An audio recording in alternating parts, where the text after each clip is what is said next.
On this channel, I've made a lot of videos about flags and flags that have changed over time. This includes a few on Scandinavian flags, like the Finnish flag and the Norwegian flag. But one that's slightly conspicuously missing from this list is the Danish flag. The reason for this is that the Danish flag is the oldest continuously used flag in the world. And so it doesn't really make sense to talk about what used to be the Danish flag because, well, the current Danish flag pretty much is the oldest Danish flag.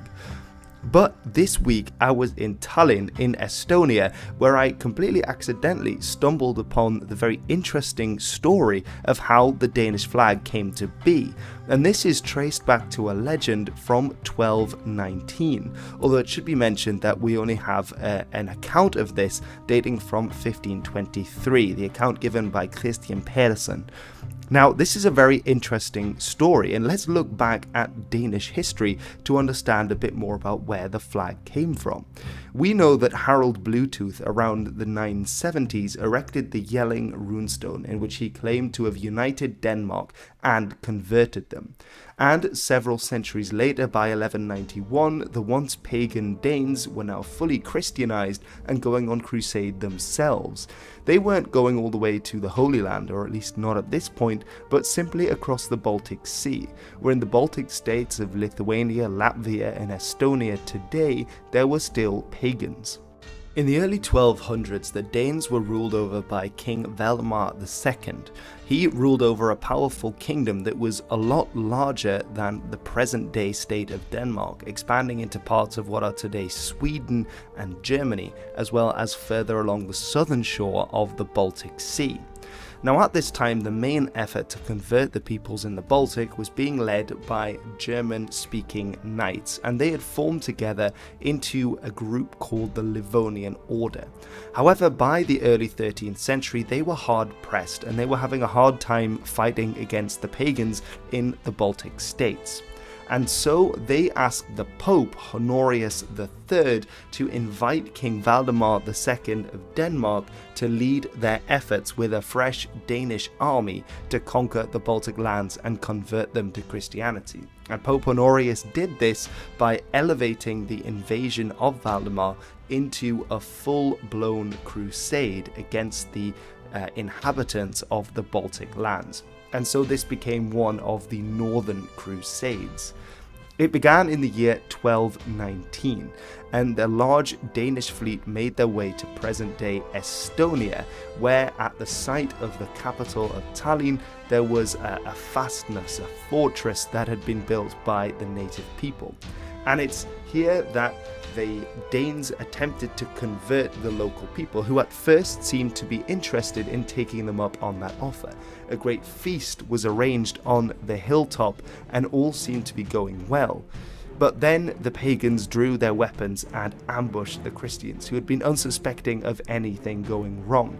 And at this point, the battle began. The Danes had help in the form of Bishop Sunesson, who, seeing that the Estonians were attacking, lifted his arms in prayer. And each time that he lifted up his arms, it seemed that the Danes were more willing to go forward and surged forward into an attack to meet the enemy head on. But he was an elderly man, and his arms easily grew tired. So when his arms fell, the Estonians got the better hand once again and started to kill the Danes and push them back towards the edge of the cliff. Feeling that a disaster was near, Sunesson and Valdemar both prayed that there would be a sign from the Lord that he was with them and to save them from disaster.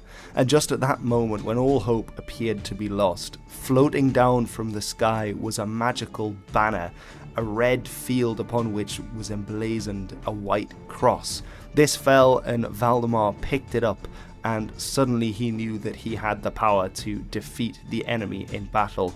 And he and his men rallied and fought bravely, and so the Estonians were defeated, and they had the victory that day for the Christian cause in the crusade, surging forward with their new banner, the red and white banner that we now all know as the Danish flag.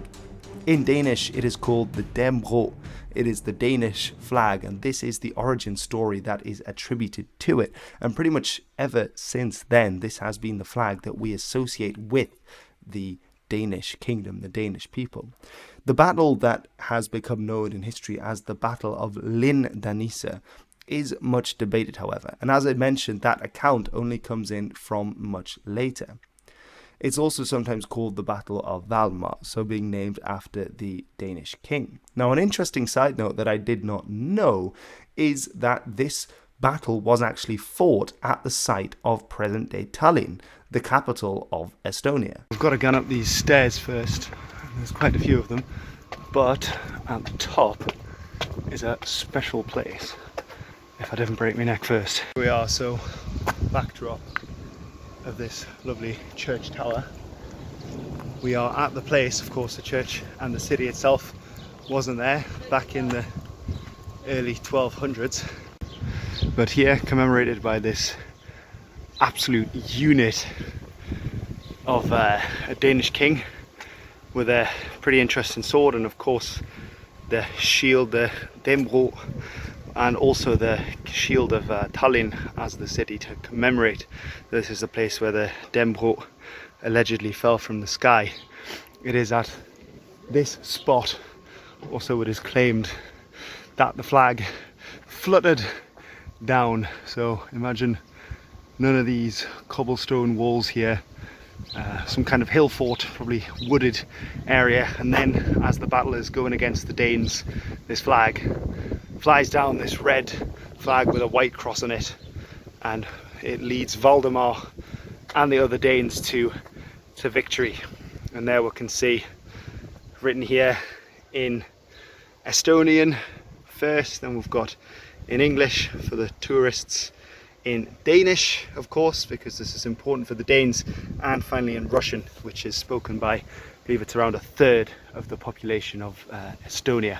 So there we are, quite the spot, perfect to visit if you are in Tallinn. It's a little way up, and I think I'm going to have a nice refreshing pint in the sun.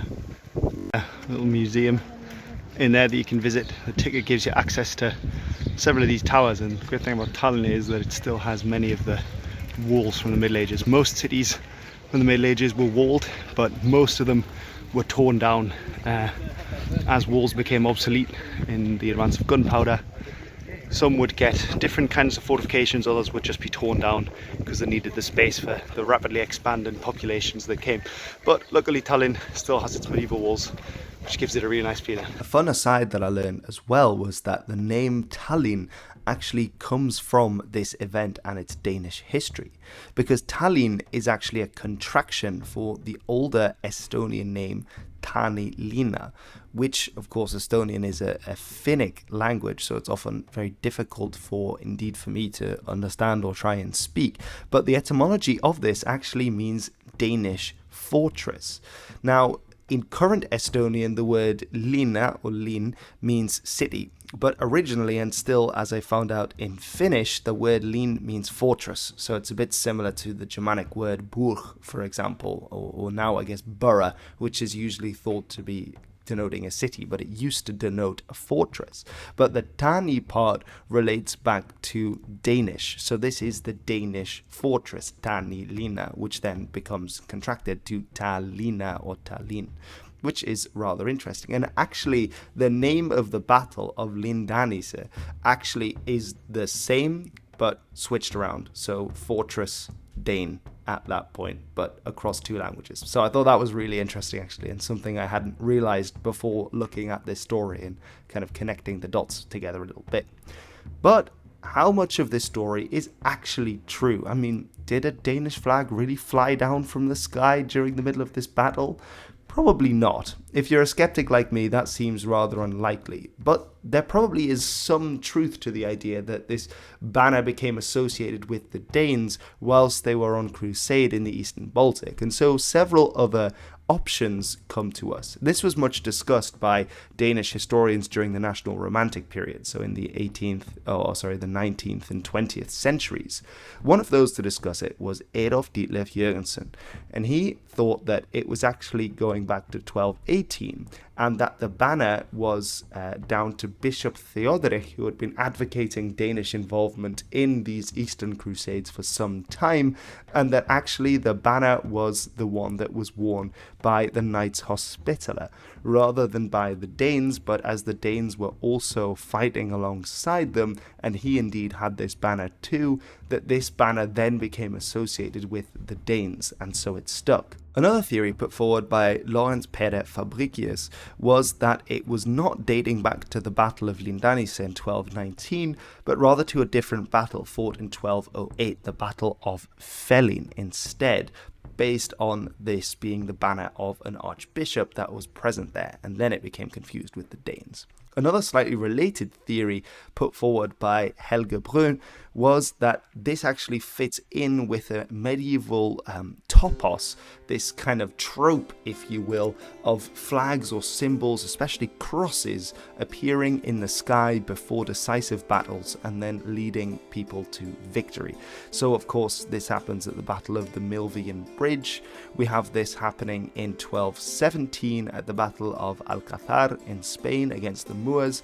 And as I discussed in my video about the Scottish flag and the history of the Saltire, it's also the legend that the Picts, after converting, had seen this cross in the sky, this St. Andrew's cross in the sky, and then adopted it as their symbols to help defeat their enemies. So this is something we see frequently during the Middle Ages. So it's quite possible that one or more of these theories may have been true, that they became associated with a white cross and a red background because of the Hospitallers, or because of other archbiscopal banners that were being used in the Crusades, and then that became associated with the Danes, who were also the main driving force in this period on these Crusades, and that this then merged with a kind of legendary story of a cross in the sky. We first start to see the Danish flag being used from around the mid-14th century. So here, this is a book actually from the modern day Netherlands that was produced around this time,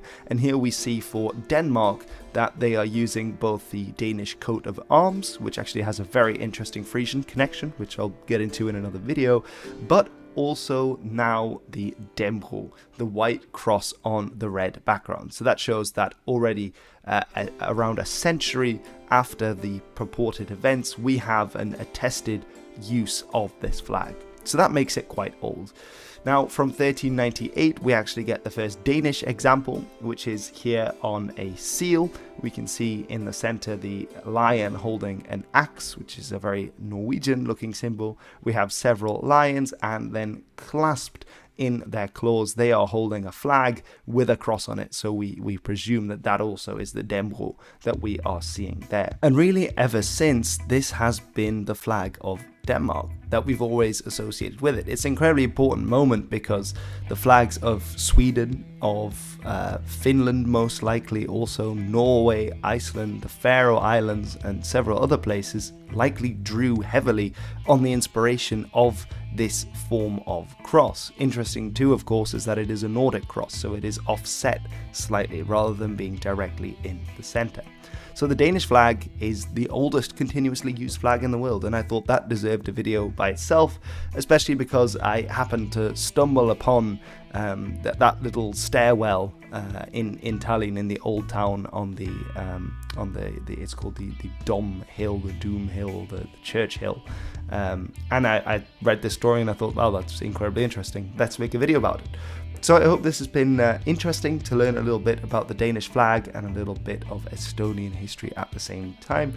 I might see if I can make an Estonian flag video as well further down the line, or possibly, if you're interested, look at how many names there are for Tallinn because of the incredibly rich history of Estonia, with so many different people coming in and settling there. So lots of interesting things. Let me know if you're interested in that.